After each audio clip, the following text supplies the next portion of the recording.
Welcome back to Looking at History. My name is Nick Raposo. Today we're going to hear part 2 of Andrew Choong's incredible presentation on the plans of the HMS Cressy.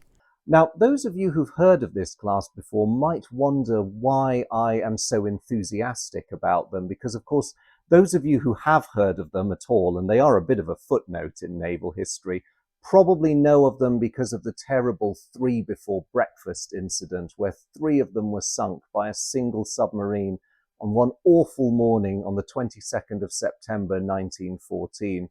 That episode is usually trotted out endlessly as the wake-up call, not just to the Royal Navy, but to navies everywhere, that the new threat posed by submarines was a very real one and that they could no longer ignore this underwater menace.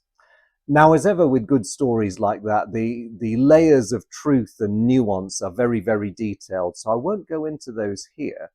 But I'm going to just say that that one incident has unfortunately marred the reputation of what was a really fine class of warships, which were very groundbreaking in their own right when they first appeared 20 years before. And it also hides the fact that when 3 of the 6 were lost, they were very much at the end of their operational use lives, and that they'd had about 2 decades of very successful service before then. So to wind the clock back to the happier days of the 1890s, I'm going to introduce you to the figure of Sir William White.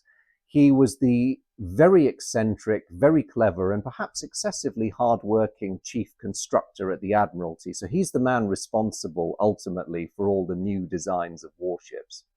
And in the mid-1890s, this rather workaholic man had been advised to go on a holiday because the strain was clearly telling. He'd been really busy, and it was probably for the best that he just took a bit of a breather, got his health back, got some perspective back. And it says an awful lot about William White, that while he duly did take his wife and daughter on holiday to Italy, he then promptly left his family behind and went to visit the site of his Italian counterparts. This was an age before the days of official secrets and excessive espionage. So chief constructors and naval architects would often greet each other in the way that artists do, in the sort of very informal, "Oh my gosh, good to see you. What are you working on?" "This is what I'm working on." And it was a great opportunity to meet, share ideas, go for a bit of cross-pollination. So William White's holiday also took him to Russia, to Germany, and to France, perhaps thankfully without his family on those legs of the journey. I don't know whether he did pause to recover his wife and daughter on the way. But he then went to meet his colleagues in those countries as well, talked about their latest designs, was given very privileged access to what they were working on, and no doubt shared a lot of his own ideas. But he came back to Britain, duly refreshed after, I think, what classed for him as a break, possibly. And he sat down to produce the design that became the Cressy class. He did this periodically. He would feel that the Admiralty was in need of a new design. He would do a lot of the legwork. His poor overworked staff would be dragged along by his enthusiasm. And his usual modus operandi was to present their lordships with a design and say, "By the way, I know for a fact every one of our potential rivals are building these. We need to build this. Preferably, we need to build 6 of these." And invariably, because the fellow was a bit of a genius and had a forceful personality, they would go along with it. And it was no different with HMS Cressy. Building on previous successful work he'd done with large armored cruisers, White produced a design that was fast. It was powerfully armed, 2 9.2-inch guns and 6-inch guns on either broadside, quite a large battery of them, 12 altogether. So very respectable armament for the day. But where he really made a breakthrough with this class was in armor protection, because luckily for him, partway through the design process, the Germans came up with the Krupp cemented process for creating armor plates. And what this meant was that White now potentially had available armor which was as strong but half the weight of previous armor plates. And he could protect this big ship he was designing almost up to the same scale as contemporary battleships. And yet it was still a cruiser. This was really quite important stuff. So luckily for him, that little innovation came along. And sadly, there are no members of the Cressy class left to visit or explore.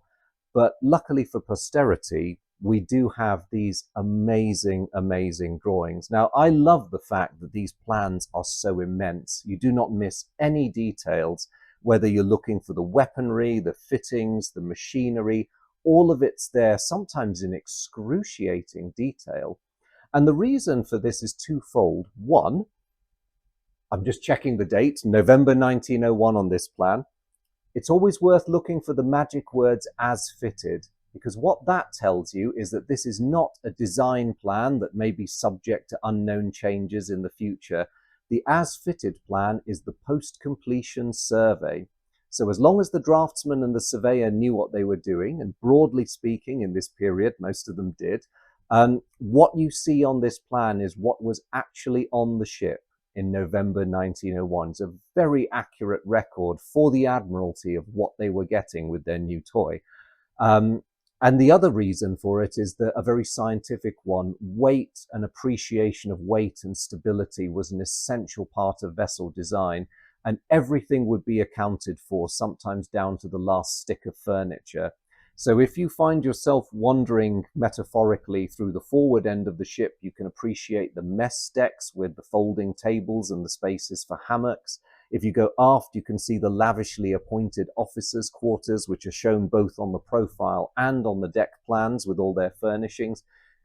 So although this is a purely technical document, or at least it was at the time it was conceived, it carries an immense amount of social history as well, because you have this visual record of how the 900 or so people on this ship would have lived, how much space they would have had, how much room they would have had to eat, to just basically exist.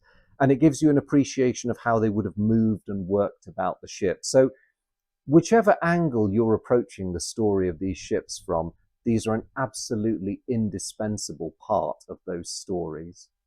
So just as an example of the immense detail you can see all over this plan, we are now in the ship's steering compartment. And just to give you a sense of the scale of what you're looking at, I'm going to take this scaled picture of a London Routemaster bus and just park it above the steering compartment. I hope I don't alarm anybody. But that is the size of the area taken up by this critical area. So the reason this bit was so important is because all this machinery and equipment here is the massive setup that controls the ship's rudder. This is the rudder head. And all of this is geared to various steering positions around the ship. Now, Cressy had 5 steering positions altogether because redundancy, especially as positions get knocked out in battle, was really, really important in the Royal Navy. So going from here, you can see an ordinary steering position with a binnacle and a compass. You then get several very large wheels. Now, these exist as the final option. If the ship has had a really bad day and every other steering position has been knocked out, this is your final option. You're the last position under the protective armor, and you're not geared or in any way helped. This is a direct acting steering position. You would need the better part of 7 or 8 men on every single one of those wheels just to turn this huge, huge rudder head, and it would be backbreaking. So you really only wanted to use this in an emergency. Plus, this being a warship and space at a premium, it was very, very cramped. So you can see there's a device here. That is part of the steam capstan mechanism that operates this piece of it's not pipe, it's actually a solid piece of metal that goes all the way up to the upper deck and operates the ship's capstan. Another thing to note is you can see here the propeller shaft, and this has been highlighted to indicate that it's outside the hull. So the ship had 2 propellers, and the other thing you can derive from that is that because the 2 propellers have exited the hull at this point, the hull space between them is incredibly narrow. So this vital space would have been very, very cramped indeed. So you would have needed a lot of guys in there to operate this if you needed to, and they really wouldn't have much leg room at all. Stay tuned for part 3.